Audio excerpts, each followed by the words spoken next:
Astronautas, boa noite. Sejam todos muito bem-vindos, todas muito bem-vindas, todos muito bem-vindos a mais uma transmissão ao vivo do nosso canal Pensar Africanamente. Essa nossa ferramenta de comunicação, de disputa de narrativa, de afirmação da nossa história, da nossa cultura, tradição e da nossa ancestralidade. Olha, opa, barulho aqui na casa, coisas caindo, acontece. Não é estúdio, né, gente? É a sala. Hoje, como vocês estão vendo aí no banner, olha que tema importante e relevante. Conjuntura Negra 2022. Eleições, cenários e perspectivas. Quem traz essa discussão hoje é Arthur Antônio, que há um tempo já não trazia a coluna dele no canal, por uma série de questões, inclusive de saúde, mas está de volta hoje. Deixa eu ver quem chegou aí nos cumprimentando. Sirius Oliveira, família Afronauta, está chovendo muito em Maricá. Pode ser que falte luz, internet, então um ótimo encontro para vocês. Tainá nos perguntando sobre disponibilidade para certificado, ainda não temos, Tainá. Lucas Ferreira, Pensar Africanamente, ferramenta ancestral de luta. O Lucas dizendo o seguinte: eu trouxe um colega meu para o canal, está maratonando, e tem conteúdo para maratonar mesmo. Fala para ele deixar o like lá e comentar, viu, Lucas, por favor.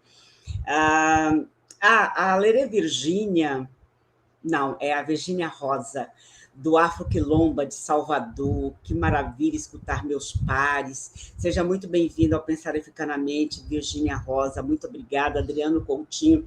Gente, vamos ampliar nossa audiência, né?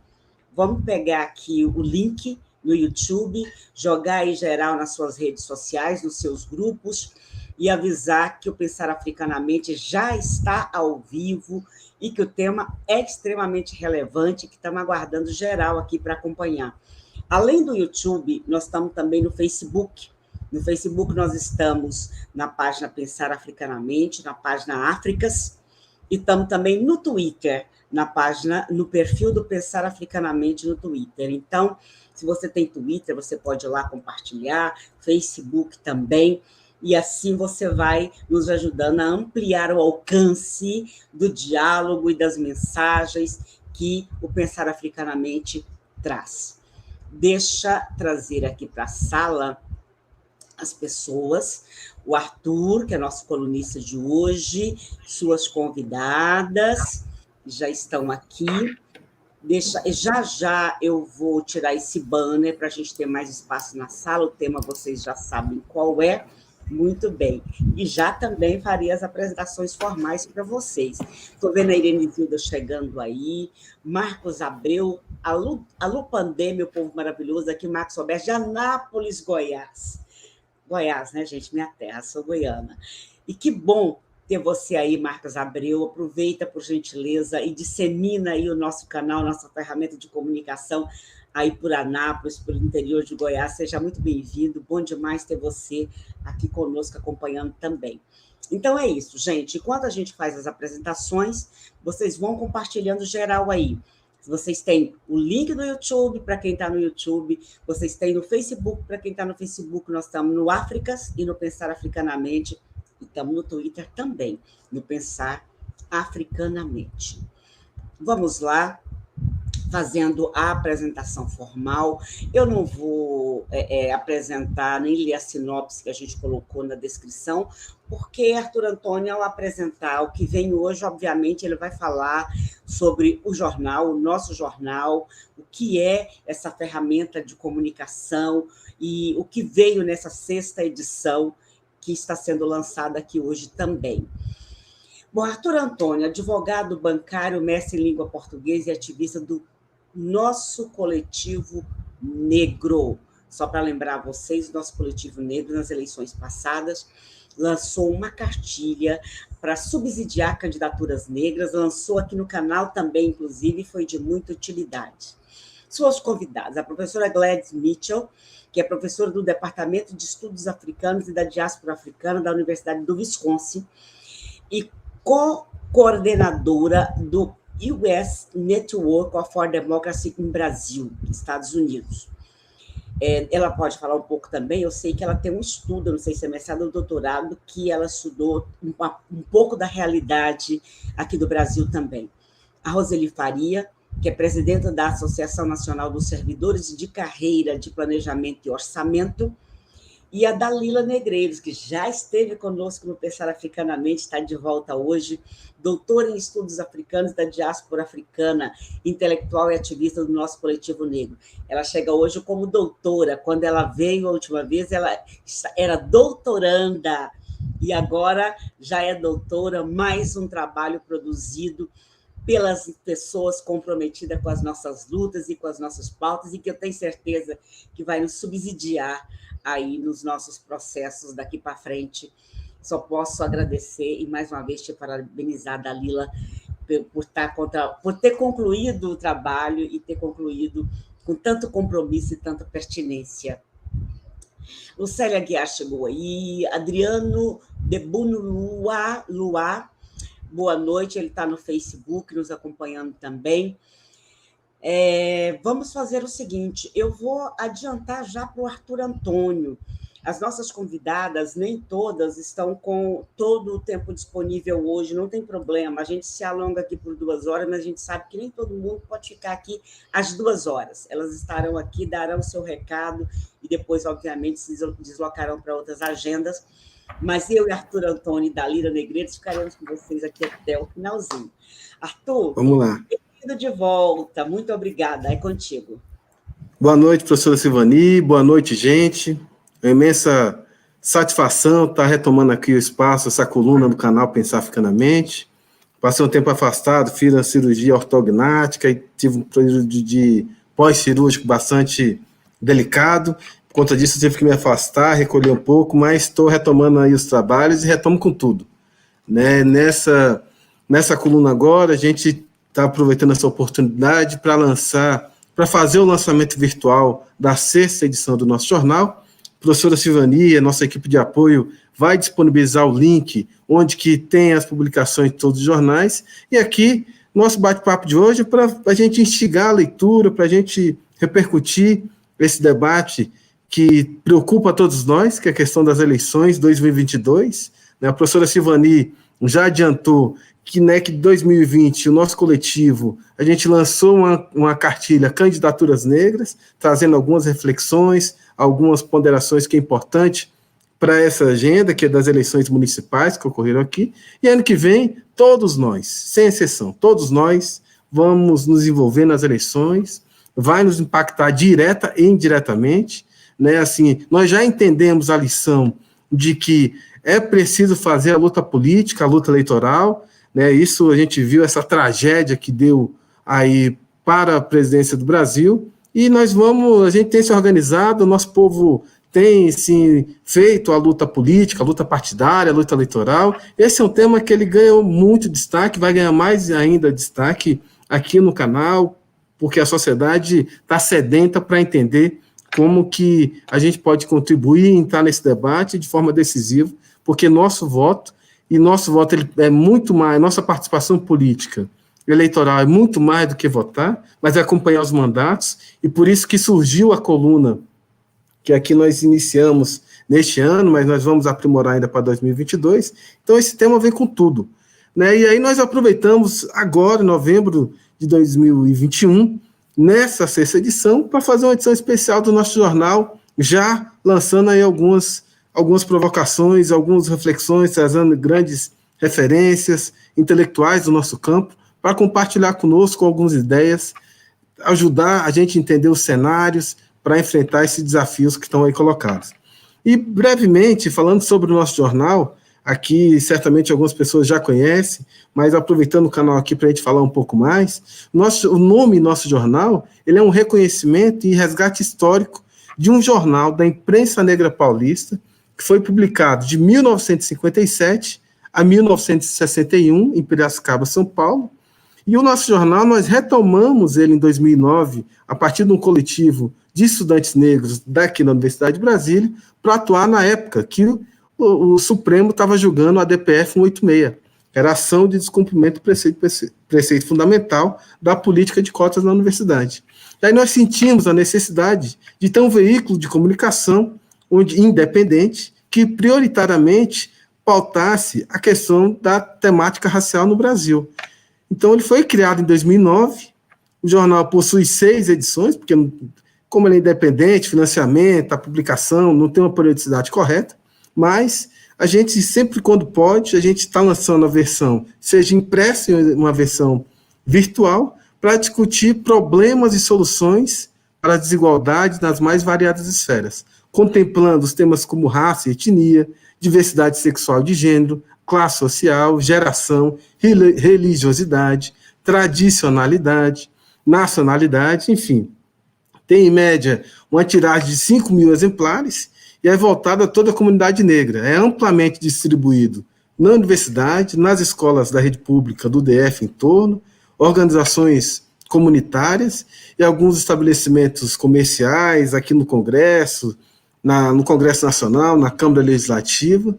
Então, isso é um veículo que a gente busca, né, dialogar com amplo setor da sociedade, trazendo informações relevantes e elevando o debate sobre a importância da gente trazer essa temática. E nessa edição de 2020, agora em novembro, na 6ª edição, nós trouxemos esse assunto. Dentre os assuntos, tem um artigo meu, que aí nós vamos disponibilizar ao final o link do jornal, e nesse artigo eu já trago alguns apontamentos que vai ser fundamental para 2022. Por quê? Em 2020, no meu artigo que eu falo raça e representatividade, em 2020, o TSE decidiu que a distribuição dos recursos do fundo eleitoral, do financiamento de campanha e o tempo de propaganda eleitoral de TV e rádio devem obrigatoriamente ser proporcional ao total de candidatos negros e negras que o partido apresentar para a disputa eleitoral. Nós temos visto, nós conhecemos diversos candidatos, o sistema das candidaturas vai pegar fogo, e os nossos candidatos chegam com o pires na mão. Né? Então, essa decisão do TSE, que foi referendada pelo Supremo Tribunal Federal, ela foi de fundamental importância e pode trazer um grande ganho no resultado das urnas.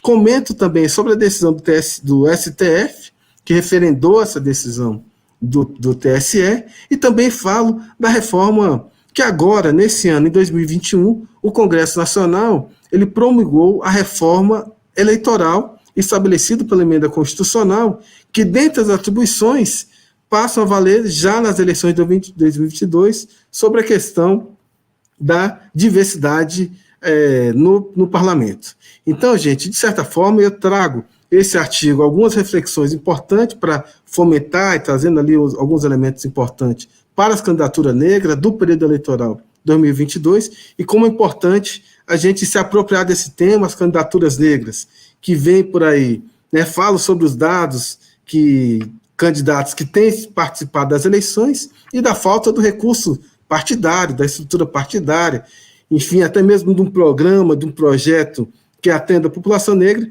trago um pouco dessa reflexão nesse artigo sobre raça e representatividade. Então, de forma geral, o que eu gostaria de trazer com vocês, e falando assim de forma bem passando, é da importância desse tema para a gente veicular e, desde já, lançar essa semente e amadurecer esse debate sobre a nossa participação das eleições. Dentre vários outros temas, aqui como está conosco aqui, Dalila, que foi fundamental na construção desse projeto, dessa edição, que é sempre incentivadora, minha referência, e que está ali, mesmo com trabalhando no doutorado, professora Gladys, ajudou, sim, na realização desse trabalho, né? Às vezes a amizade abalou, às vezes, porque a gente botar o jornal na rua não era fácil, mas mesmo assim, ela é uma pessoa fundamental e que tem ajudado, né, a gente a fomentar e a estruturar esse trabalho no Distrito Federal e aqui no Brasil, e com isso ela vai poder falar um pouco mais e dar sequência um pouco ao nosso debate aqui de hoje. Mas de forma bem geral, eu queria trazer essa apresentação do nosso jornal, esse artigo sobre raça e representatividade, em seguida devolver para a Dalila ou para a professora Silvani para dar sequência. E só para encerrar na minha fala, que esse jornal, nessa 6ª edição, não seria possível sem um precioso apoio de diversas entidades de movimentos sociais, de parceiros como o Sindicato dos Bancários aqui de Brasília, como a CUT, como militantes, intelectuais, ativistas, artistas, todo mundo ajudando, fazendo acontecer, fazendo valer, que é uma forma da gente materializar essa nossa reflexão e compartilhar um pouco dessas nossas ideias e estender um pouco dessas nossas preocupações e desafios. Era um pouco essas minha fala inicial. Muito obrigado. Obrigada, Arthur. Eu compartilhei com vocês aí, depois compartilho de novo o link para poder acessar o nosso jornal virtualmente. Estou vendo que Vilma Piedade está aí há quanto tempo? Eu sei que Vilma está numa correria danada com esse lançamento do novo livro dela com a Andréa Pachá sobre feminismos. Então, tem aparecido pouco aqui, mas eu sei que está valendo a pena, porque ela está aí em vários veículos de comunicação, trazendo aí o diálogo que ela fez com a Andréa Pachá. Murilo Mangabeira, salve Silvania, bem, salve Arthur e Dalila, nosso coletivo negro sempre na luta. Ai, que bom que você está aí, Murilo. Murilo estava recentemente aqui também participando do diálogo com o professor Anderson Flor. Muito obrigada. Muito obrigada. Eu vi que Jana chegou, Jana andava sumida. Muito bem, seja bem-vinda de volta, Jana. Boa noite. E vamos em frente. Vamos, então, passar para a Dalila. Dalila, por favor, querida, seja bem-vinda de novo ao Pensar Africanamente. A palavra é sua. Boa noite, é um prazer estar aqui com vocês novamente. Estou muito contente e também pelo tema, porque a gente está falando sobre esse jornal, né, que muitos de vocês não conhecem, mas aí eu estava pensando, quando a gente pensa, né, num coletivo negro no século XXI, no meio de uma pandemia, que se propõe a escrever um jornal independente, a gente tem que pensar em quantas e quais são as estratégias de resistência à aniquilação que o nosso povo tem desenvolvido ao longo da vida.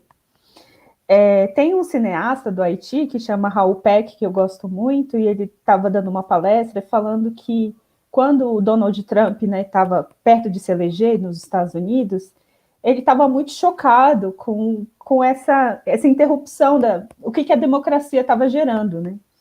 E aí ele fala que para ele pensar, ele decidiu voltar às obras clássicas, então ele foi ler o Karl Marx, foi ler o James Baldwin, e aí ele fez um filme, né, o Jovem Marx, que foi um filme que foi boicotado aqui no Brasil, teve dificuldade de divulgação, e fez o filme Eu Não Sou Seu Negro.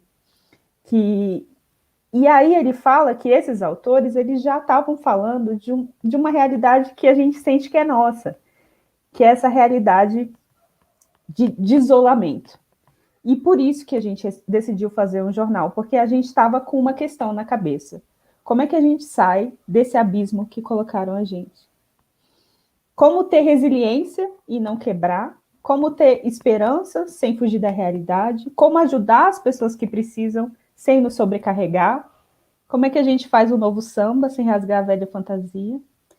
E para sonhar e para promover a utopia, a gente tem que dialogar e buscar a nossa ancestralidade, os nossos griots, buscar quem está construindo essas saídas, mesmo sem saber que está construindo saídas. E tem um outro detalhe chamado Brasília. Nós somos um coletivo de Brasília, e Brasília hoje é a capital da desesperança, é a capital da violência de gênero, é a capital da violência racial, enfim, a capital da violência. É a capital do pouco caso com a Covid. E a gente tem vivido esse luto muito profundo, né? A gente perdeu ontem, a gente perdeu o Bell Hooks, a gente perdeu tanta gente boa, Gésio Amadeu, Ismael Ivo, Marina Miranda, tantos artistas. Então, desse luto, dessa tristeza, dessa falta de perspectiva, nasce o nosso desejo de pedir ajuda para pensar. E aí cada um foi apontando o seu caminho, né? Nós temos aqui 4 pessoas que escreveram seus artigos. Eu escrevi sobre a década, a Roseli escreve sobre orçamento. Perguntem tudo para ela, orçamento e questão racial. O Arthur entende muito, saca muito de política. A Gladys dessa ajuda internacional que vem de apoio à democracia no Brasil dos Estados Unidos. E aí, no meu caso, no meu artigo, eu falo da década internacional dos afrodescendentes, e para quem não sabe, tipo, a ONU, ela escolhe determinados temas para serem promovidos em determinados anos e determinadas décadas. Só que esses temas ela não escolhe, esses temas são impostos pelo ativismo. A Silvani, ela não vai me deixar evitar de mencionar, por exemplo, que a década foi resultado do trabalho de ativistas negras, desde a Conferência de Durban, como a própria Luísa Barros, sempre bem lembrada aqui entre nós. Mas mesmo antes, o Brasil foi protagonista de políticas de igualdade racial. Eu não quero dizer aqui que essas políticas funcionavam de forma exemplar, mas elas existiram. E dentro delas a gente pode citar, que é sempre tema de pauta aqui, a 10.639, né, Educação das Relações Étnico-Raciais. Existia uma secretaria no MEC só para isso, que era a SECAD. As cotas nas universidades, que são resultado da nossa luta política, não é concessão de nenhuma universidade isso. O quesito cor, o Bolsa Família, que foi uma luta nossa também, que acabou. Programas de alimentação e nutrição. Então, a gente tinha esse arcabouço de políticas que fizeram com que o Brasil fosse visto como um exemplo internacional em políticas de inclusão e igualdade. E aí, quando essa década foi lançada, a Década Internacional dos Afrodescendentes, em 2015, ela foi lançada no Brasil. Porém, foi em 2015 já que a gente começou a sofrer as primeiras derrotas. Assim, para quem não lembra, ainda no governo Dilma, ela tinha aglutinado as secretarias com status de ministério, né, Secretaria das Mulheres, Igualdade Racial e Direitos Humanos, num super ministério, que era um ministério como qualquer outro. E aí, depois do golpe, essa queda ela só foi se acentuando. A gente foi caindo mais e mais degraus na hierarquia, e isso significa menos recursos, menos autonomia. E aí, o painel de monitoramento da igualdade racial, que foi uma ação da CPI, que foi premiada, ele foi tirado do ar, isso foi uma das primeiras ações do governo Temer. E ele não tinha um impacto orçamentário. Então, no contexto das políticas sociais, a gente viu o que aconteceu com o congelamento do orçamento, teve impacto muito negativo nas políticas sociais. A gente não tem censo, não foi realizado o censo. Então, assim, na minha análise nesse artigo, nesses primeiros 6 anos da década, a década foi lançada em 2015, a gente está em 2021, o Brasil regrediu 33 anos em vez de avançar. Porque hoje a gente vive, no debate político, uma realidade do Brasil pré-centenário da abolição. Tanto que um dos órgãos mais atacados e mais desmoralizados é a Fundação Cultural Palmares, que foi resultado da luta e do ativismo negro no centenário da abolição. E aí eu falei, nossa, a gente estava muito triste, e aí eu só mandei, né, bomba. Mas o que a gente pode fazer? A gente pode e deve usar a década ao nosso favor. Por quê? A década ela foi uma construção que partiu dos movimentos sociais e ela foi ratificada por alguns governos nacionais. O Brasil foi protagonista, agora ele foge. Tem 3 eixos de ação da década. O reconhecimento, que aí ele engloba várias políticas de memória. Então, quando a gente vê assim, que para cada Borba Gato tem 10 Luísas Maís, que os nomes, né, não são placas e não são estátuas, a gente tem um eixo específico para ações de reconhecimento e fortalecimento. A gente tem um eixo de justiça, que ele vai englobar políticas reparatórias, o combate ao racismo, e a gente tem um eixo de desenvolvimento. E o desenvolvimento, ele é nosso direito, mas assim como o reconhecimento do desenvolvimento que a gente produz das nossas tecnologias ancestrais. Só que a década ela não se restringe ao governo federal. Não é porque esse governo está acabando com todas essas políticas que foram uma luta que a gente conquistou, que os estados não podem fazer nada, que os municípios não podem fazer nada. Por exemplo, no caso do Canadá, tem algumas províncias, cidades que lançaram a sua década e lançaram ações independente do governo central, porque eles têm autonomia, os estados têm autonomia. A gente está acompanhando agora o debate da Ilha de Barbados, que está se tornando independente, né? Se descolonizando, isso faz parte do debate da década. Então, a gente observa avanços fora do Brasil, a gente pode, e o movimento negro faz isso historicamente, né, usar os mecanismos de denúncia, mas a gente pode pressionar quem ainda dialoga com a gente, o Ministério Público, o judiciário, de modo geral, o legislativo, de modo geral, e os estados e municípios. E a última coisa que eu quero dizer é que essa década é nossa e a gente não vai deixar passar. A gente tem um instrumento de luta política que a gente construiu e ninguém vai tirar da gente.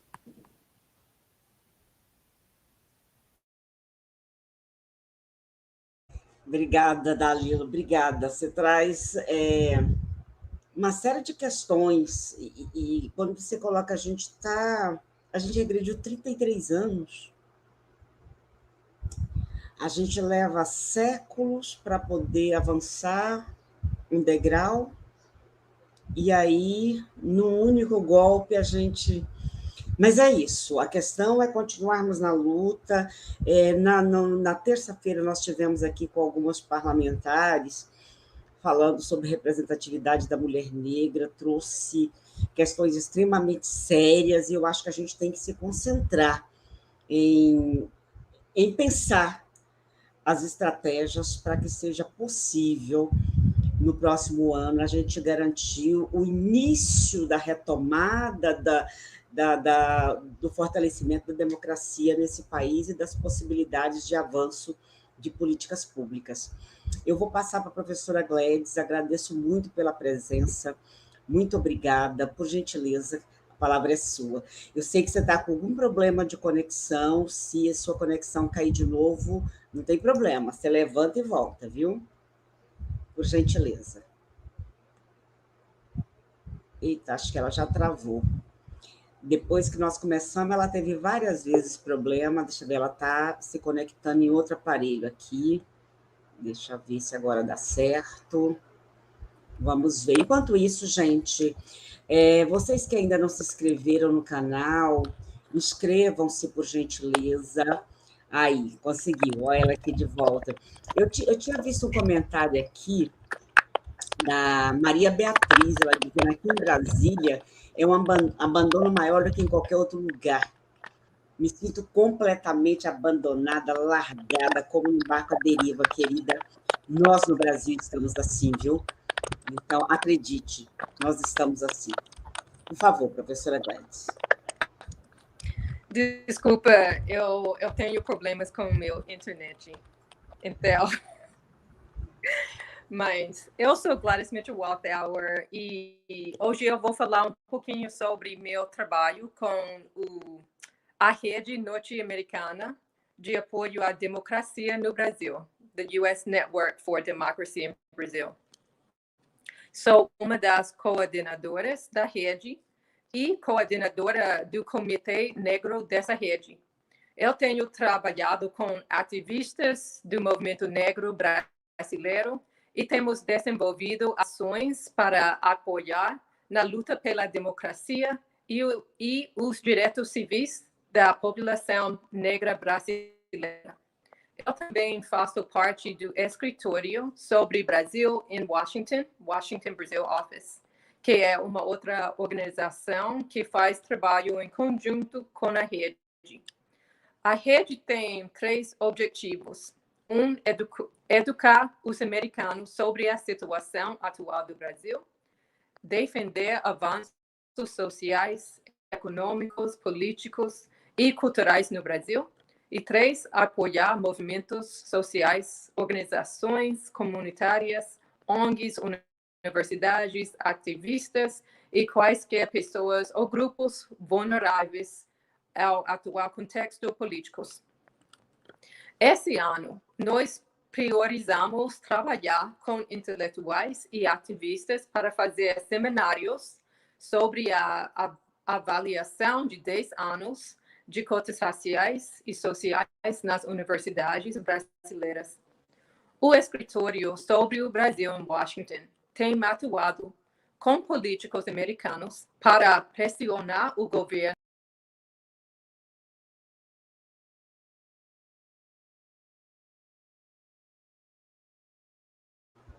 aquele problema com a internet da professora Gledes. Ela acaba de ter problema de conexão outra vez. Está voltando. Está voltando. Só um minutinho que eu já coloco ela aqui na sala. Adriano Goutil dizendo força, estratégia e luta, obrigado pela fala pertinente da Lila. O Lucas tinha colocado lá atrás, Dalila, que só de te ouvir ele já percebi o quanto você é forte. Muito bem. Professora Gladys, por favor. Ok, eu vou falar rápida. O escritório sobre o Brasil em Washington tem atuado com políticos americanos para pressionar o governo para apoiar os direitos humanos da população negra do Brasil. O escritório trabalha com temas dos direitos humanos e meio ambiente no Brasil. Em 2021, o escritório enviou um memorando de políticos para o governo do presidente Joe Biden, e eu escrevi uma seção sobre brutalidade policial e repressão contra pessoas negras. Além disso, nós enviamos informações para os gabinetes dos parlamentares, especialmente parlamentares negras e negros aqui, sobre direitos quilombolas e ativistas e violência policial. Um dos objetivos desses informes foi sensibilizar os congressistas em assuntos relevantes à população negra do Brasil. Então, eu não vou ler mais porque eu acho que meu internet vai cair. Mas o que é importante é que as pessoas aqui, as ativistas,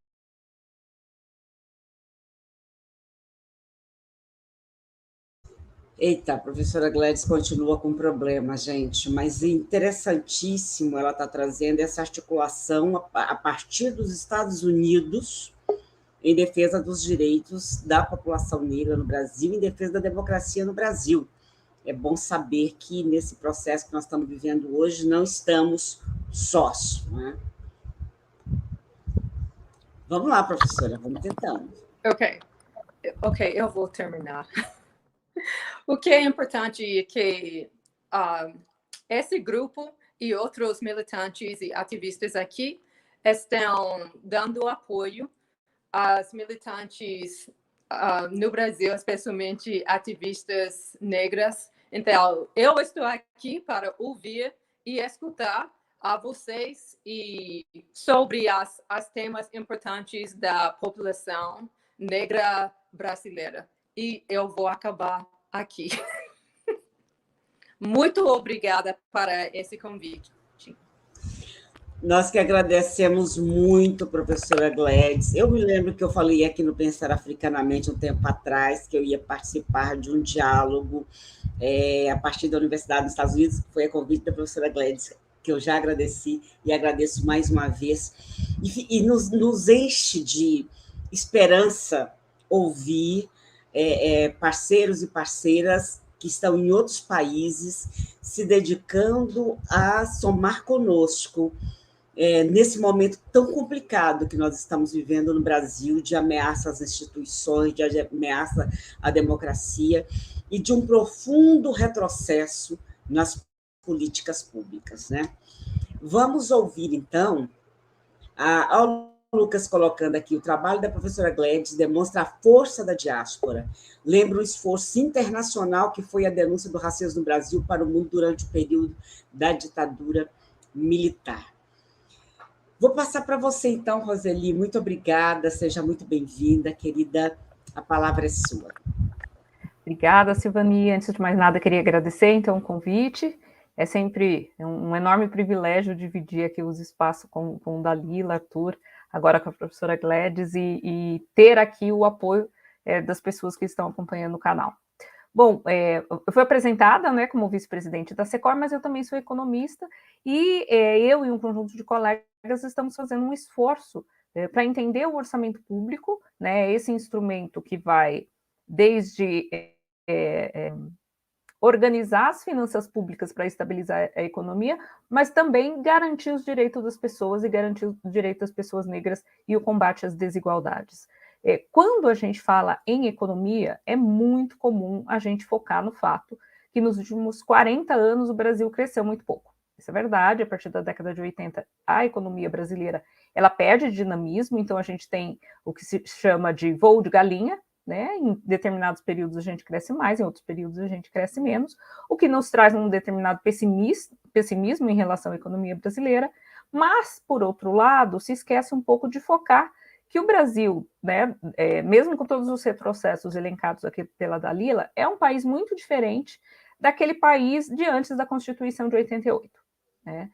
Apesar dos trancos e barrancos do orçamento público, do baixo crescimento econômico, os direitos garantidos na Constituição de 88, mesmo que ainda não garantidos em sua plenitude, ele mudou, né, a realidade brasileira, e isso a gente consegue verificar nos índices de mortalidade, de longevidade e de extrema pobreza. Este foi um processo, a partir da Constituição de 88, paulatino, muito baseado no orçamento público, porque não adianta a gente ter um direito constitucional se a gente não tiver o financiamento para garantir esses direitos, e isso é muito mais verdade quando a gente fala de políticas públicas. Não adianta ter o SUS se não tiver dinheiro para o SUS, não adianta as universidades e nem cotas se a gente estiver sucateando as universidades, não tiver os financiamentos das universidades. Mas a verdade é que ao longo do processo de consolidação de direitos da Constituição de 88, em um primeiro momento, se focou muito no orçamento público, que vai ali, é um documento que vai prever as despesas e estabelecer, vai prever as receitas e estabelecer as despesas.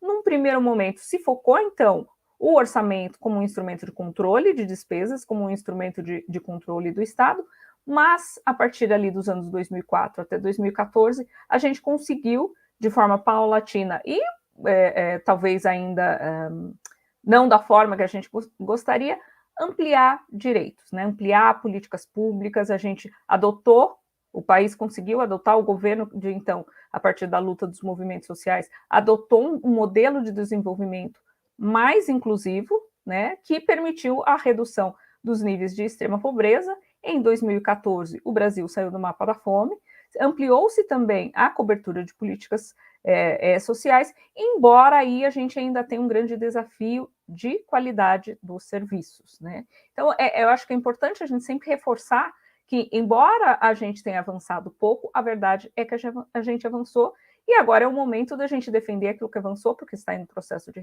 retrocesso, e estabelecer novas estratégias para voltar, né, a avançar.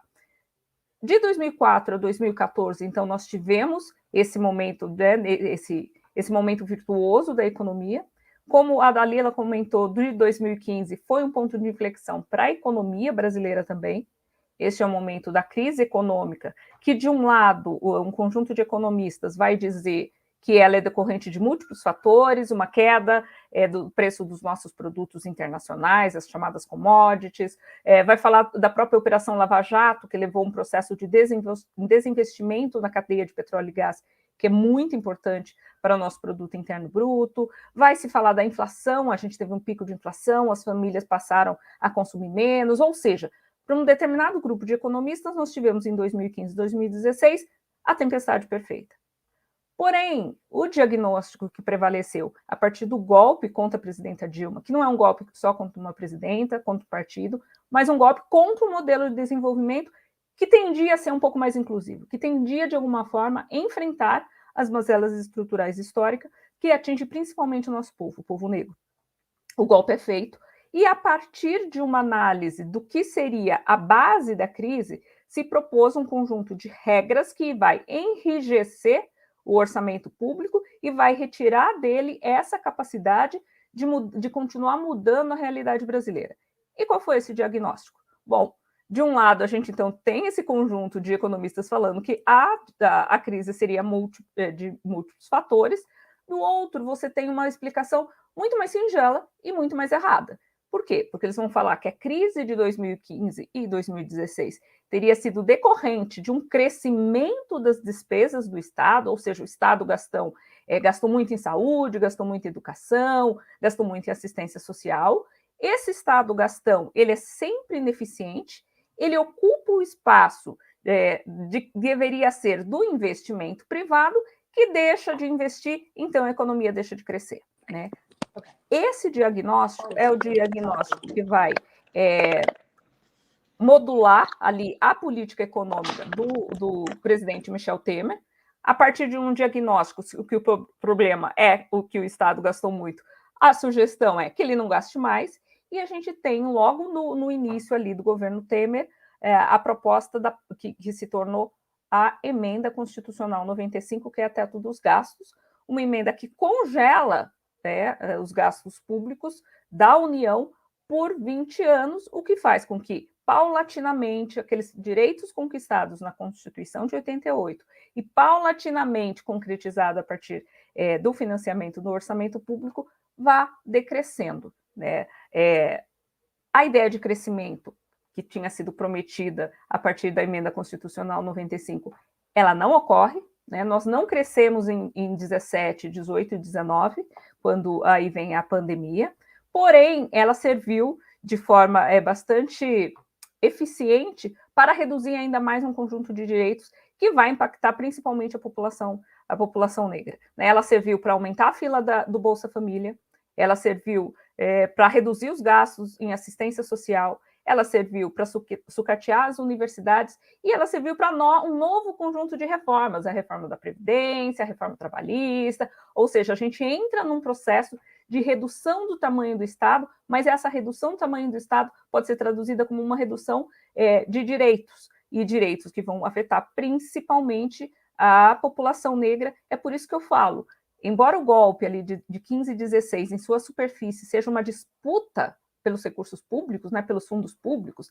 tem o pacto na ideia de que eu não vou pagar mais impostos, né, tem os próprios créditos orçamentários, que foi a base ali do pedido de impeachment, né, tem todo aquele alvoroço de que o Estado teria gastado demais. Então, na superfície, a gente tem uma disputa por orçamento público, mas eu acho que na parte subterrânea, o que a gente teve também foi uma reação de setores da sociedade brasileira que não queria mais aquele modelo de desenvolvimento minimamente inclusivo. Ao fim e ao cabo, eu defendo que foi um golpe também racista, né? Ele não teria acontecido se a gente não tivesse, ali nos 10 anos anteriores, aprovado a política de cotas a partir da luta do movimento negro, se a gente não tivesse, no mesmo ano da política de cota, a PEC das domésticas, que garantiu aí a equivalência de direitos trabalhistas para as trabalhadoras, principalmente, né, a gente sabe que o trabalho doméstico brasileiro é principalmente negro. Eu acho que também a gente não teria essa reação se a gente não tivesse os mais médicos, quando pela primeira vez a gente viu, né, milhares de médicos negros chegando ao Brasil. Então, ao fim e ao cabo, eu vejo o golpe, então, não contra, como eu disse, uma presidente ou exatamente um partido, mas contra esse modelo de desenvolvimento. A emenda constitucional 95, que é essa regra que congela os gastos orçamentários, então, por 20 anos, acaba sendo a ponta de lança deste projeto que vai eliminar, vai afastar o Pacto Constitucional de 88, porque, como eu disse anteriormente, não adianta você garantir na Constituição direitos se você não tiver no orçamento público a garantia de que esses direitos vão ter o devido financiamento. Chegamos em 2020, pandemia. A partir da luta novamente da sociedade civil, a gente consegue suspender, por apenas um ano, as regras fiscais. Nós temos a maior política de transferência de renda da história do país, que permitiu, ao fim e ao cabo, que a economia brasileira não afundasse mais, né? Muitas vezes, quando a gente fala em gastos, a gente fala em gastos como se o dinheiro desaparecesse, mas foi justamente esse dinheiro, né, que garantiu que as pessoas não morressem de fome, mas também que garantiu que as empresas não fechassem, né? Que a economia brasileira não entrasse em precipício. Porém, não adiantou muito. Por quê? Porque já ali, ao final de 2020, já se retomava a ideia de que o Estado tinha gastado demais e que novos cortes deveriam ser feitos. Acho que podemos lembrar no início desse ano que no pico da pandemia, nós tivemos 3 meses em que o auxílio emergencial não foi pago, impactando de forma desproporcional a população negra. E hoje, exatamente essa semana, se discute o orçamento do ano que vem, focado apenas em regras fiscais e sem ao menos dimensionar quais são as reais necessidades da população em relação ao auxílio, já que o novo programa social, né, como a Dalila colocou, o Bolsa Família ele não existe mais, você tem um novo programa social chamado Auxílio Brasil, ele está focando no conjunto de pessoas que estavam no Bolsa Família, que são 14 milhões de pessoas, Nas filas que já estavam crescendo, que são 3 milhões de famílias, né? 14 milhões de famílias, 3 milhões de famílias, porém, nós temos 17 milhões de famílias, mas nós tínhamos 39 milhões de famílias que recebiam auxílio emergencial, e nós simplesmente vamos aprovar um orçamento público, provavelmente amanhã ou na segunda-feira, que nem ao menos tem um diagnóstico para saber quantas famílias brasileiras não conseguem garantir o seu sustento a partir do esforço do seu trabalho e que precisam de uma renda complementar. Então, esse é o diagnóstico da situação que estamos, mas eu não sou pessimista, eu continuo acreditando na luta política, eu continuo acreditando no jornal, né, no jornal ali da militância, eu continuo acreditando em programas como esse, né, eu continuo acreditando nas pessoas que nos acompanham. Eu acho que sim, 2022, eu costumo dizer que é um momento que ou a gente começa, a gente retoma a reconstrução, ou a gente se afunda enquanto nação.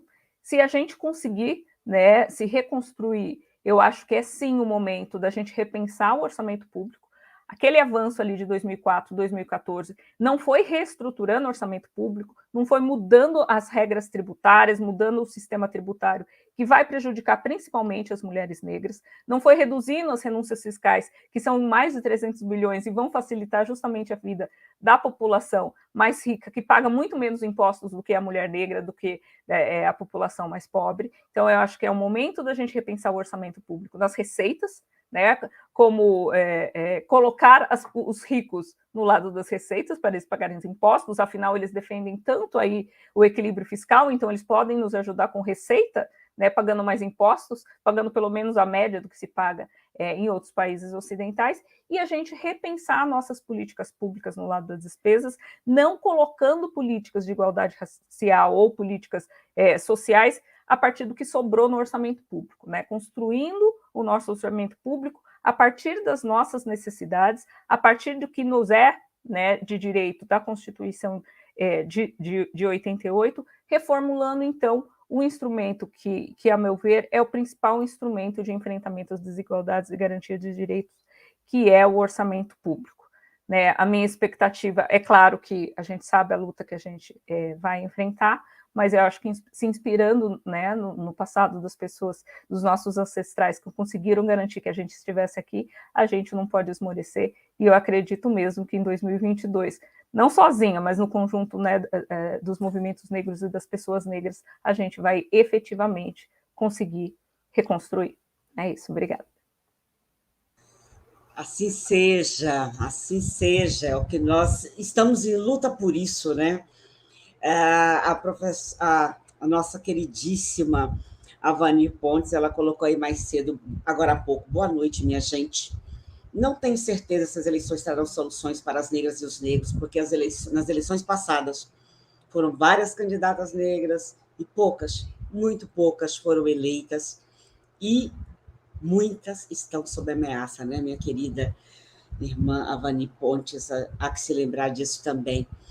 Estou vendo a Cleusa aí, a Cleusa Silva, gente, da Casa Laudelina de Campinas. Que bom, fazia tempo que eu não te via nos acompanhando aqui. E ela dizendo parabéns, professora Silvani, sempre antenada na conjuntura sociopolítica, no enfrentamento e no combate ao racismo, sexismo, fobias LGBTQIA+, e o capital devastador de vidas no planeta. Lucas Ferreira, Roseli foi muito precisa e sincera, falas competentes e importantes na noite de hoje. Feliz de que nosso público possa ter essa noção crítica. Obrigado. Lázaro Camilo, lá estou tentando dar boa noite, mas meu computador está falhando. Eu acho que é a Tatiana, não sei, depois ela confirma aí para a gente que está nesse perfil. A Jana chamando a atenção para o fato de que, né, esse é um país em que os pobres são os que mais pagam impostos, né? E que isso é uma vergonha. Vamos dar... Bom, é o seguinte, nós temos poucos questionamentos. Se vocês tiverem perguntas, vocês coloquem que nós já vamos passar para a nossa segunda rodada. E na nossa segunda rodada, nós vamos fazer a ordem contrária. Nós vamos começar com a professora Gladys, com a Roseli, e depois ficamos aqui, eu e Arthur, para dar continuidade na discussão com vocês, porque tanto a Roseli como a professora Gladys têm outro compromisso daqui a pouco. O Adriano Coutinho agradecendo, gratidão, Gladys, pela solidariedade conosco, confirma, significa muito no contexto de um governo autoritário como o que nós estamos vivenciando. O Lucas também tinha trazido a importância que é dessa nossa articulação cada vez mais crescente em termos de diáspora africana, que temos lutas comuns, né? Temos problemas comuns. Um deles, a internet, que nem sempre nos atende devidamente. A professora Gladys acaba de ter problema de novo. Cleusa dizendo, debate necessário, representatividade política nas casas legislativas, né? Deixa eu ver, nas casas legislativas, nos executivos, judiciário, em todas as instâncias de poder, né? Adriano Coutinho, obrigada, Roseli, pelas palavras firmes. Isso nos ajuda a renovar as nossas forças, nossos ancestrais estarão sempre conosco. Lucas perguntando quais as políticas públicas mais urgentes para a nossa retomada após a próxima eleição. É a Tatiana Vancir, que estava aí realmente no perfil Lázaro Camilo. Obrigada, querida. Murilo Mangabeira, na opinião dos convidados, qual o trabalho a se fazer para que as candidaturas do ano que vem contemplem a questão racial de forma central? Vamos ver aqui. A Jana perguntando o que é necessário para fortalecimento das políticas públicas. Poxa, algumas perguntas aqui, a resposta a gente vai ter que retomar num dia só para conversar sobre elas, né? As respostas exigem quase que um tratado. Daniele Silva, como garantir a eleição de candidatos negros na próxima eleição? Poxa, deixa eu ver o que mais temos. Vamos lá, eu vou fazer o seguinte. A professora Gladys conseguiu se reconectar de novo, eu acho. Eu vou passar para ela fazer as considerações dela, até porque ela tem que sair realmente, antes que a internet dela tente passar-lhe uma rasteira outra vez. Já vou te passar, querida, para que você possa fazer suas considerações. Mais uma vez, agradecendo pela sua presença e por todo esse trabalho de solidariedade, de apoio às nossas lutas no Brasil. Por favor. Eu não consegui abrir seu microfone, tem que ser... Muito obrigada. Eu acho que meu internet vai cair de novo. Então, mas eu tenho uma pergunta para as outras pessoas, que vocês podem falar mais sobre os temas do movimento negro em termos das eleições 2022. Porque se Lula é eleito,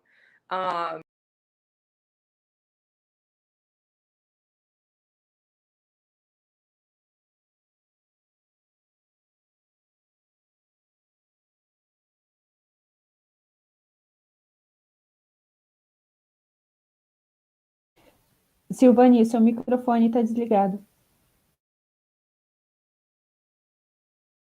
Voltei antes da hora, né? Então nem lembrei de ligar o microfone. Sim, a professora Gladys está de volta, ela estava fazendo uma pergunta, inclusive, para os demais integrantes. Eu queria dizer a vocês aí que vão passar para as respostas logo, que eu estou colocando as perguntas lá no nosso grupo, viu? Do WhatsApp. Tá bom. Então, vocês podem falar mais sobre as necessidades da comunidade negra se Lula é o presidente de novo. Só isso, porque eu tenho problemas com meu internet. Você está aí, pode... Não sei se você concluiu sua pergunta, Gladys. Só isso. Tá, tudo bem. Você vai ficando tensa, né? Vai ficando, poxa vida, será que que a minha internet vai me derrubar de novo? Tudo bem. Professora Roseli, você é professora também, né, Roseli? Não? Gostaria de ser, mas infelizmente não sou. Eu estou organizando para vocês aí no grupo as perguntas. Não sei se você chegou a ver aí no grupo de WhatsApp. Conseguiu ver? Ai, não. Peraí. Não? Dá uma olhadinha aí no grupo de WhatsApp. Eu estou pegando as perguntas e colocando aí para vocês. E eu gostaria, enquanto isso, de convocar todo mundo que está aí, que ainda não se inscreveu no canal, inscrevam-se por gentileza. Nós estamos na campanha rumo a 20 mil pessoas inscritas no canal. Como eu disse na nossa última atividade, não é vaidade de dizer, poxa, temos 20 mil pessoas inscritas, não. É a luta mesmo pelo nosso fortalecimento dentro de um ambiente de luta, que é também o ambiente virtual. Aqui no ambiente virtual, nós também lidamos o tempo inteiro com racismo. Então, pedir a vocês que se inscrevam, pedir a vocês que dêem o like, o positivo, o gostei, que vocês divulguem, tem a ver também com nossos processos de luta que seguem no ambiente virtual também. Eu estou hoje sem ajuda na moderação do chat, por isso que eu estou eu mesma pegando as perguntas e colocando aqui no grupo enquanto vou conversando com vocês. Vamos lá, querida Roseli, por favor.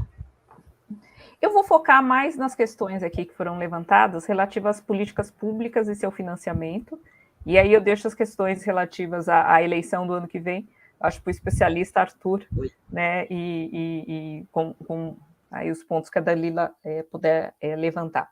Tem uma fala aqui do Lucas, que eu queria retomar, que eu já meio que abordei na minha fala, que ele coloca, né, o teto dos gastos significou que pode acabar com as políticas públicas lentamente, bastando sufocar o orçamento ano a ano. Exatamente. Agora, existe um motivo pelo qual a ponta de lança do golpe e da política econômica desde então tenha sido justamente o teto dos gastos, tenha sido justamente limitar essas despesas. Por quê? Porque à medida que você limita essas despesas, você retira o Estado de determinados setores e cria possibilidades, né, de que o mercado, aí o setor privado ocupa esse espaço, ou seja, você cria uma mercantilização dos serviços públicos, o que eu chamo que é a rapinagem, a política de rapinagem, né? Você sufoca o Estado, reduz direitos e mercantiliza parcela desses direitos. Então, não é por outro motivo que a ponta de lança do golpe tenha sido justamente o orçamento público e a primeira medida do Temer tenha sido o teto dos gastos, porque o resultado disso é você poder rapinar, então, o Estado brasileiro dentro, a partir da mercantilização dos serviços públicos, e fora também, a partir aí da fragilização de atividades de fiscalização, por exemplo, é só a gente olhar o que está acontecendo na Amazônia, com o aumento do garimpo ilegal, né, do extrativismo desregrado, dos incêndios. Então, o motivo pelo qual a estratégia realmente se focar o orçamento público, a meu ver, minha modesta opinião, é exatamente essa. Eu vi também aqui uma pergunta, né, acabei não vendo aqui o nome da pessoa, mas que ela perguntou quais seriam as políticas públicas que seriam as mais urgentes para 2023, e aí eu gostei dessa pergunta, eu queria também compartilhar aqui minha opinião. Primeiro, a transferência de renda. As pessoas estão com fome, as pessoas estão morrendo queimadas porque não tem dinheiro para comprar um botijão de gás. Coloquem dinheiro na mão dessas pessoas. Ponto final. Né? Depois a gente vê o que a gente vai fazer. Primeiro, garanta a vida dessas pessoas. Segundo, investimentos. Muitas vezes a gente não tem no debate ali em direitos humanos um foco muito nos gastos do Estado para garantir infraestrutura. A gente até fala de saneamento, a gente fala até de moradia enquanto direito, mas esse tipo de gasto ele é capaz de dinamizar a economia brasileira. E esse conjunto de gastos foram exatamente aqueles que perderam muitos recursos ao longo do tempo com o teto dos gastos. Por quê? Porque o teto ele congela geral. Aí aqui embaixo você tem despesas que vão crescendo naturalmente, tipo a previdência, a pessoa atinge as condicionalidades, você não pode falar, espera um pouquinho, não se aposenta, você até faz a reforma, mas se ela atingir a condicionalidade, ela vai se aposentar, então essas despesas obrigatórias, elas vão crescer. Mas como você tem um teto, o que vai acontecer? Você vai comprimir as outras. E quais são as outras? Cisternas, ou seja, estou falando água no semiárido nordestino, assistência social, então políticas que vão desde atendimento ali à população em situação de rua até das famílias mais vulneráveis, das mulheres vítimas de violência, tudo isso é discricionário, tudo isso vai se abaixando. Então, é necessário que a gente retome investimentos para garantir direitos sociais, como eu disse, saneamento, moradia, mas principalmente nesse momento para fomentar a economia e voltar a gerar empregos, porque a gente não tem condições apenas, a gente não vai conseguir fazer o enfrentamento aí da fome apenas com as políticas de transferência de renda, a gente precisa complementar elas, ou vice-versa, né, ter uma política de trabalho, de fomento à economia, com uma política de transferência de renda. E aí, se eu fosse elencar uma terceira, eu diria educação, né? As crianças mais pobres ficaram basicamente fora da escola nos últimos 2 anos. A gente sabe os prejuízos que isso pode causar ao desenvolvimento dessas crianças, se a gente não reagir imediatamente a isso e não ter uma estratégia de recuperação, a gente pode perenizar algo que poderia ser pontual, mas que a gente poderia enfrentar a partir de políticas públicas robustas. Então, eu acho que esse é um momento que a gente deveria estar discutindo isso em 2020, né, gente? No meio da pandemia, a gente deveria estar discutindo 2021 em cima desses pilares. Isso não foi feito, isso não está sendo feito agora, então isso terá que ser feito em 2022, e eu defendo que essas seriam justamente as 3 políticas que deveria se apontar, as nossas demandas principais para 2022, eleição de 2022, porém, assim, não é só isso, né, gente? A gente tem o direito de viver e não sobreviver.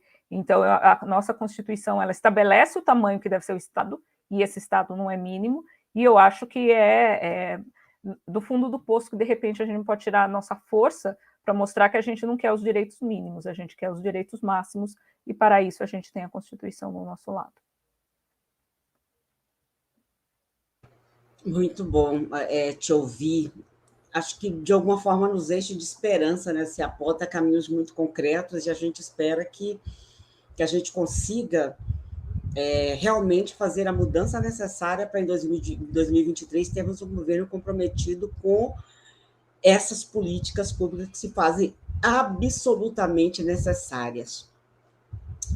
A pessoa no perfil Reconto dizendo: pena que cheguei já na segunda rodada.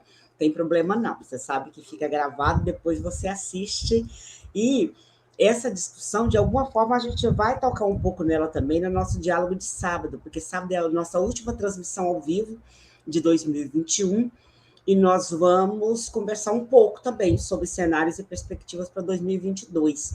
Então, cola aí no sábado que a gente deve dar sequência desse diálogo. O Lucas dizendo: me sentiu contemplado pela resposta, ainda bem que está tudo gravado. Vou passar para a Dalila, então, Arthur, vou te deixar por último, viu? Pode ser?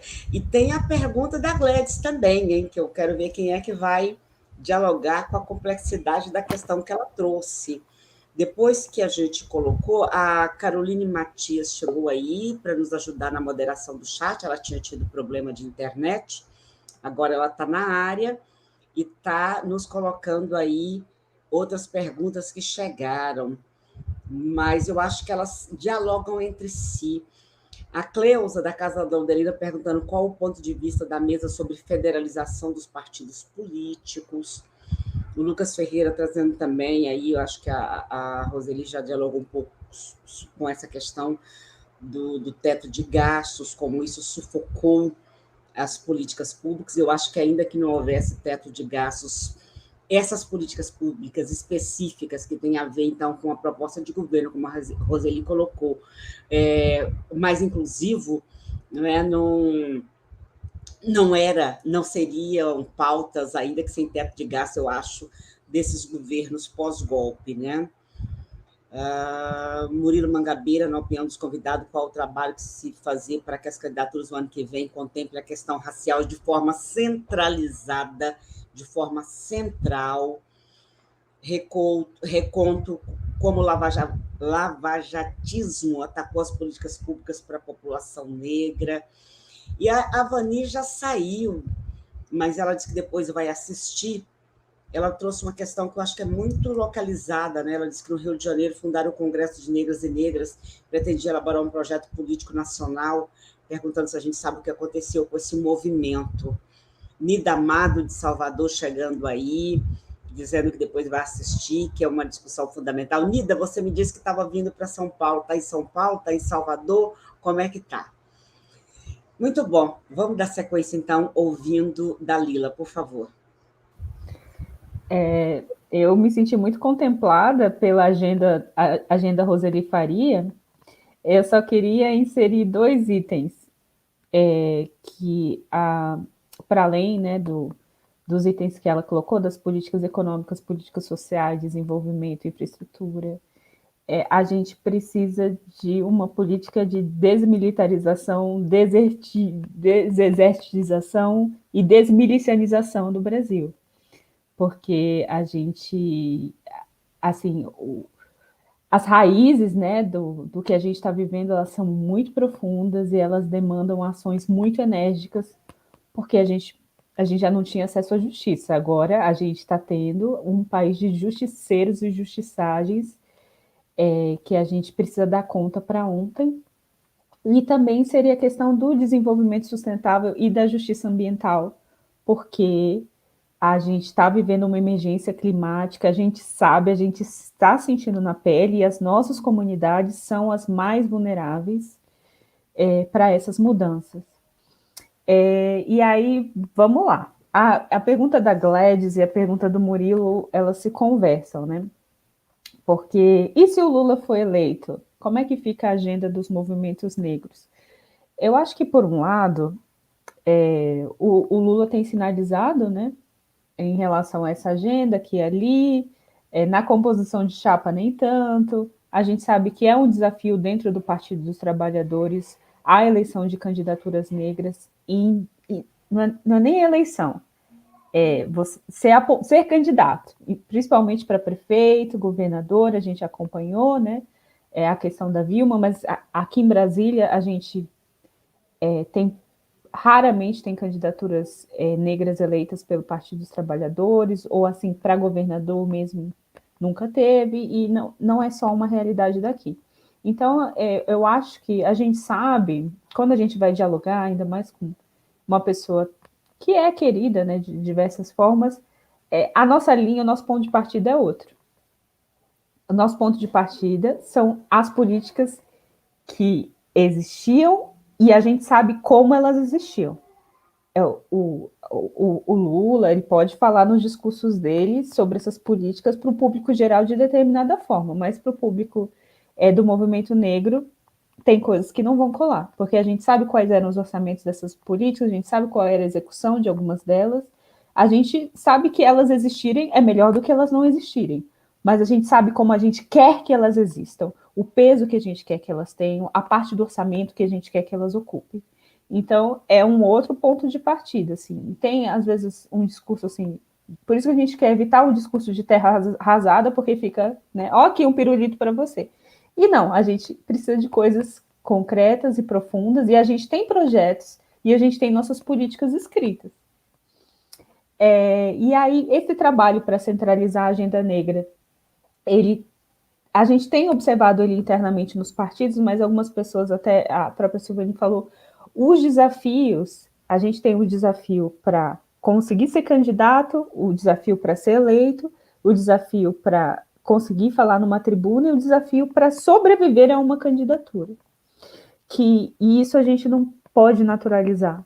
Assim, o nosso trabalho como movimento social que apoia seus candidatos, ele é cansativo, porque a gente vai lutar em cada uma dessas etapas, mas a gente também entende que essas candidaturas negras, esse debate, ele tem que ser qualificado, porque não é qualquer candidatura negra, e a gente já tem experiências com algumas candidaturas negras quaisquer, que são colocadas, são essas que são colocadas em evidência na mídia para falar em nosso nome, só que hoje a gente tem mais voz para dizer quem nos representa e quem não nos representa.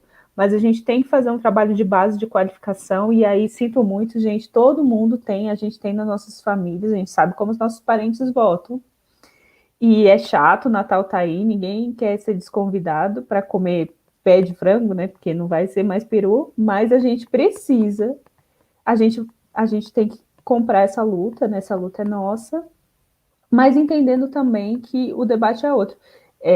E a gente tem aprendido muito, a gente tem visto o Mano Brown, tem visto tantas iniciativas tão interessantes de debate político, que a gente tem que aprender também. Às vezes, eu digo, a minha formação, eu sou cria do movimento negro, Mas eu sou dessa família que investiu, que botou a gente na escola, que eu não tive que trabalhar, não tive que ser empregada doméstica, mas meus ancestrais tiveram para que eu tivesse as oportunidades que eu tenho. Mas aí eu não posso conversar com elas como se eu não fosse resultado, né?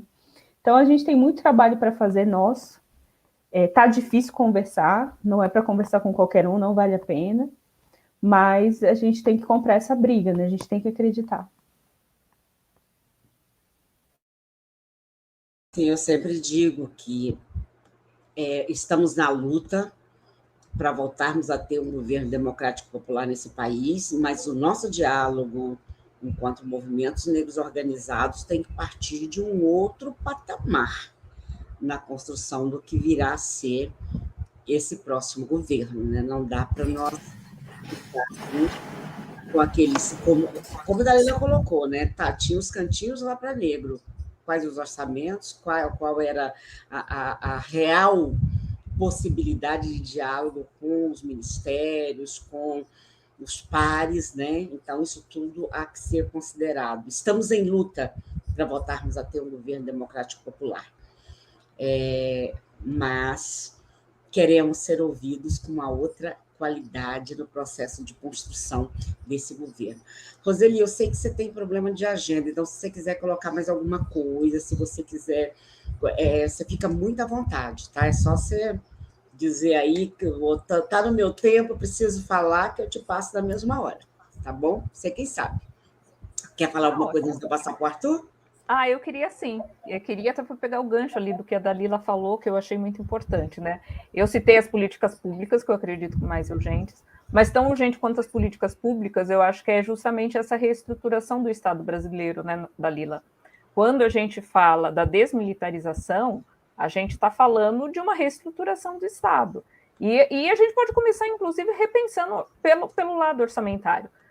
O Brasil pode ter 370 mil militares na atividade e 1 milhão na inatividade, né? O Estado brasileiro, o povo brasileiro quer essa política de defesa? Ela acha que é este o caminho? Né? A gente tem recursos suficientes para garantir essa política de defesa? Porque se não tem, a gente tem que repensar a longo prazo de qual que é a política de defesa que a gente quer. Né? A gente tem condições de ter uma tutela sobre a democracia? É isso que a gente quer, tutela sobre a democracia, que a gente teve nos últimos 150 anos? A gente vai continuar tendo o mesmo modelo de segurança pública que está na Constituição, que nada mais é do que o reflexo do período militar? Né? A gente tem uma estrutura ali que a gente precisaria repensar. Então, eu acho que a gente tem, sim, uma agenda muito dura de reestruturação do Estado brasileiro, porque quando a gente defende o Estado brasileiro enquanto instituição que vai garantir direitos e reduzir desigualdades, não é exatamente esse Estado que está aí. Né? A gente está falando de outro Estado. A gente precisa do Estado, sim, mas não é necessariamente esse mesmo Estado que a gente tem. E eu acho que essa é também uma agenda, ou talvez seja a mais importante das agendas do movimento negro, porque a gente sabe quais são os corpos que são assassinados quando a gente tem os enfrentamentos que tem tido, né? A gente tem as operações que tem tido na periferia brasileira. A gente sabe quais são os corpos que estão nos presídios, a gente sabe quais são os corpos primeiro a cair na mão, inclusive, de agentes públicos, né? Então, eu achei sua fala perfeita, Dalila. A gente tem as políticas que são urgentes, mas a gente tem as políticas que são fundamentais e importantes. Eu acho reestruturar, repensar o Estado brasileiro para que ele seja, sim, essa instituição garantidora de direitos e redutora de desigualdades. Eu acho que é fundamental, é tão importante quanto aquilo que é urgente. Então, eu queria agradecer muito o convite, adorei, gostaria de ficar um pouquinho mais aqui, mas eu tenho uma aula que eu acho que eu já estou no limite das faltas, então eu vou chegar lá atrasada. Você está sendo convocada a voltar, viu? O Lucas colocou aqui, né? Precisamos ter mais diálogos com Dalila e Roseli, as duas dialogam muito bem juntas, então... Gente, dialogar bem com a Dalila é fácil, na realidade, né? Eu fico com a parte mais fácil. Muito bom. Nossa, muito grata pela sua participação, pela sua presença aqui hoje, e sabendo que você já tinha outro, ainda mais sabendo que você tinha um outro compromisso e se organizou. Agradecemos muito e esperamos tê-la de volta para outros diálogos aqui no Pensar Africanamente. Obrigada, querida. Eu que agradeço, gente. Até a próxima, então. Tchau, tchau. Até a próxima. Tchau, Dalila. Será breve. Tchau, tchau. Ok. Arthur, já estou te passando, então. Deixa eu organizar aqui a nossa tela, como ficou agora. Opa! Por favor. Então, vamos lá. Quero dialogar um pouco sobre a Cleusa, né, que ela coloca ali sobre qual o ponto de vista sobre a federalização dos partidos. Nós já sabemos que não basta somente eleger o presidente. O fato de eleger o governador, o presidente da República, isso nós aprendemos muito bem a lição no golpe que levamos com a Dilma. Né, isso eu tive, assim, privilégio, né, vamos dizer se é privilégio, não sei se é privilégio ou não, mas na época eu era assessor parlamentar da CPI e vi, né, dentro, pessoalmente, no Congresso, como que os caras operavam ali, né, assim. Então isso, assim, o presidente ele não consegue fazer nada se não tiver uma bancada de parlamentares, de deputados federais e no Senado que possa avançar. E a federalização, estrategicamente, está sendo pensada para ampliar o número de congressistas, deputados federais e senadores para ter uma nova correlação de força. Né? E aí você tem o PT e PSB construindo essa federalização, o que vai ampliar a bancada, né? Por outro lado, não se sabe ainda como é que vai ser o impacto nisso, por exemplo, no PSOL, que começa a crescer com novas candidaturas, com uma pegada, né, aí muito mais forte, que dialoga muito com nossas agendas, não sabe como que isso vai impactar nesses outros partidos, mas, de qualquer forma, nós entendemos que essa discussão do Congresso e do Legislativo, ela é fundamental. Né? O certo é que, assim, até eu falo um pouco disso no artigo, né, que a Folha de São Paulo, recentemente, ela fez uma pesquisa divulgando sobre o racismo estrutural dos partidos, onde nós, negros, também estamos fora da estrutura da direção partidária. Então, isso, se nós não estivermos ativamente, organicamente, nos espaços de decisão, junto com os partidos, certamente isso pouco vai nos impactar diretamente no processo da disputa do legislativo, mesmo do executivo, no processo eleitoral.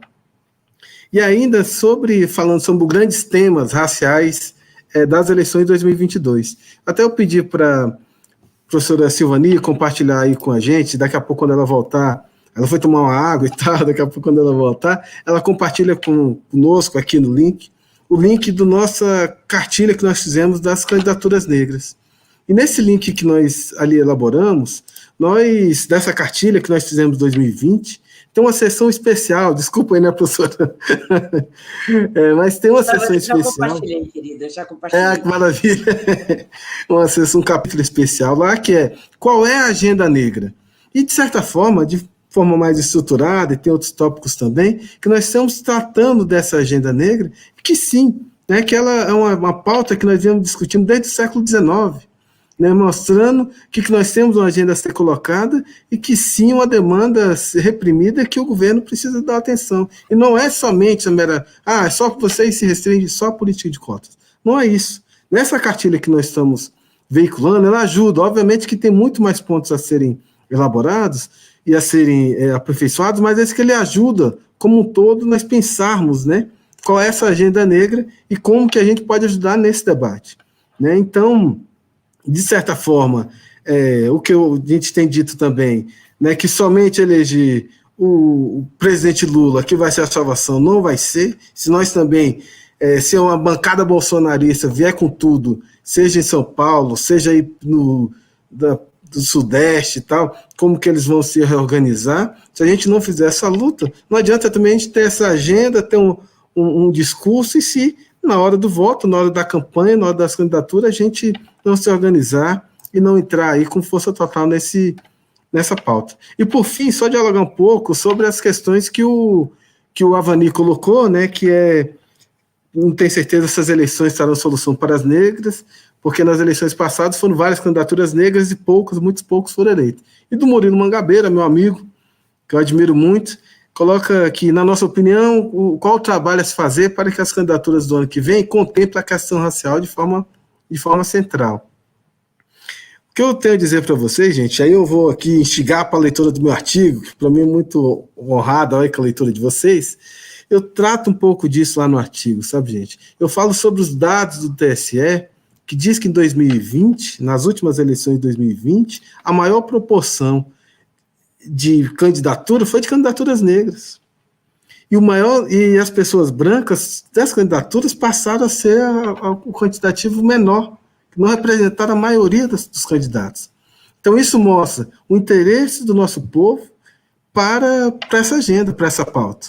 Agora, paralelamente também, que Dalila já tocou, nós sabemos que essas iniciativas, tanto do Congresso Nacional, tanto do TSE, quanto do STF, elas ajudam na organização política, podem, né, fomentar um comportamento político-social coletivo por parte da população negra, pode ajudar na construção da consciência racial, pode ajudar no processo de expressão à solidariedade racial, quer dizer, fomentar esses debates raciais em termos institucionais e partidários.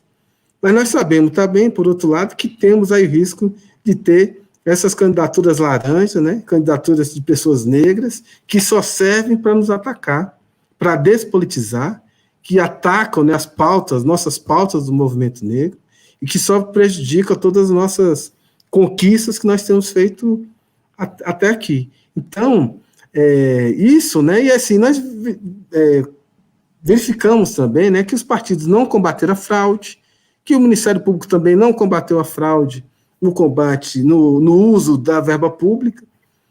Veja que agora, nessa semana mesmo, o Centrão, que é o grupo de partidos aí de sustentação desse governo, eles obstruíram a pauta para votar o fundo eleitoral, porque teve um veto presidencial aí de 5 bilhões de reais. 5 bilhões. Dinheiro público para financiar as campanhas, e aí as nossas candidaturas negras chegam com o pires na mão, né? Quer dizer, como é que nós somos a maioria de candidatos disputando o processo eleitoral, e nós não representamos nada na hora do voto, da urna, nada cai lá dentro.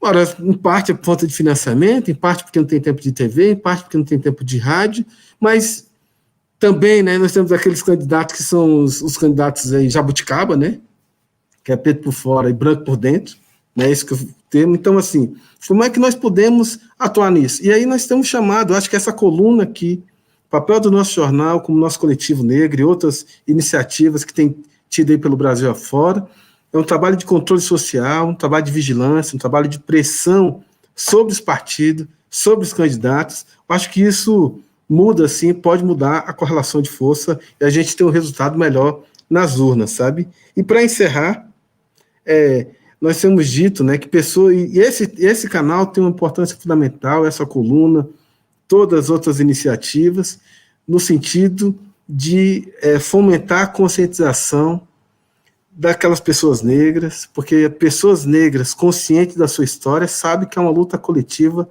por direitos, e as candidaturas negras valorizadas podem atrair lideranças capazes de criar essa agenda que nós discutimos aqui minimamente, que está na cartilha, e que nossa agenda está pronta desde o século XIX, mas uma agenda política que seja pensada para a realidade das comunidades negras, sabe?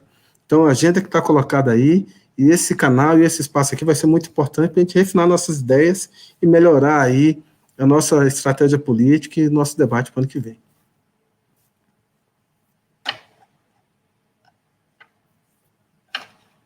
Fone, ok. De vez em quando dá uma travadinha aqui, gente, mas deu certo. Valeu. Eu acho que é isso, Arthur. Acho que você trouxe...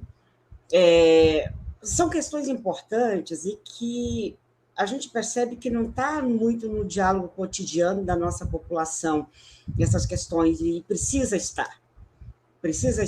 Essas questões precisam estar no cotidiano da nossa população para que o exercício de cidadania se dê da forma mais consciente possível, né, e necessária. Bom, nós estamos nos encaminhando para o encerramento. Vocês querem fazer alguma complementação, Dalila? Quero sim. E na verdade, talvez tenha que ter sido até no começo. Olha, gente, esse jornal que a gente disponibilizou o link, para além de mim, do Arthur, da Gladys e da Roseli, O nosso artigo de abertura é do grande Edson Cardoso. A gente pediu a ele uma análise de conjuntura e ele escreveu para a gente. Não dá para perder. A gente tem também um texto sobre o relatório final da CPI da Covid, feito pelo querido Felipe Freitas, que também é amigo do canal. E a gente quer, através desse jornal, conversar com vocês, abrir esse diálogo, informar, qualificar o debate, porque é isso que a gente está dizendo. Assim, a gente já produziu muita coisa, né, e a gente não vai deixar esse cenário, né, de catástrofe ser o único ponto de partida. A gente tem um ponto de partida muito alto, muito elevado, de tudo que a gente construiu, e se a gente fosse depender, né, só da memória institucional, a gente não saberia quem é o Zumbi dos Palmares, a gente não saberia quem é Dandara. É a nossa memória coletiva que nos sustenta, que sustenta nossas ações, e a gente está aqui para não deixar esquecer, para informar, qualificar o debate e lembrar que, nesse contexto federal, a gente tem que recorrer aos estados, tem que recorrer aos municípios, aos consórcios, porque, né, às vezes usam esse espelho invertido como uma forma de nos silenciar. Olha aí, tá, esse aí é ruim, então eu posso ser... Porque, por exemplo, na minha pauta da educação, vários estados não executaram o orçamento da educação. E aí as crianças voltam para uma escola sem janela, sem bebedouro, sem água. O orçamento ficou parado, eles devolveram o recurso. A gente tem observado, né, a nossa realidade, e a gente não vai deixar a peteca cair. Recomendo muito a leitura do jornal, não só porque nós escrevemos, mas também para isso, sair um pouco desse cenário e voltar a sonhar. Muito obrigada, boa noite. Obrigada, Dalila, e parabéns por mais essa iniciativa do nosso coletivo negro. Acho extremamente importante essa experiência de vocês a partir de Brasília e as elaborações que vocês fazem, que pode e vai contribuir muito para os nossos processos todos. Arthur? Gente, eu só tenho a agradecer a audiência de todos vocês que aguardaram até aqui esse momento e com certeza ajudaram aí a compartilhar nosso link, essa agenda. Estou de volta. Agradeço a professora Silvani pelo tempo, pela disposição.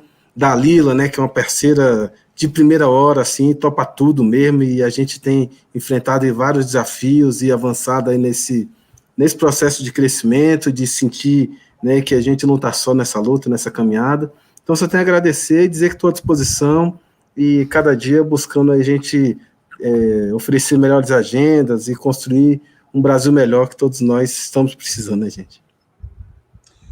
Muito bom, muito obrigada, gente. Olha, eu estou convocando vocês para sábado, é a nossa última transmissão ao vivo, e a gente vai ter parte da equipe do Pensar Africanamente, nem todo mundo está disponível, dando continuidade a esse pensar, perspectivas e cenários para 2022. Então, vocês estão convocados, convocadas, convocades, com certeza, a estar aqui conosco no sábado.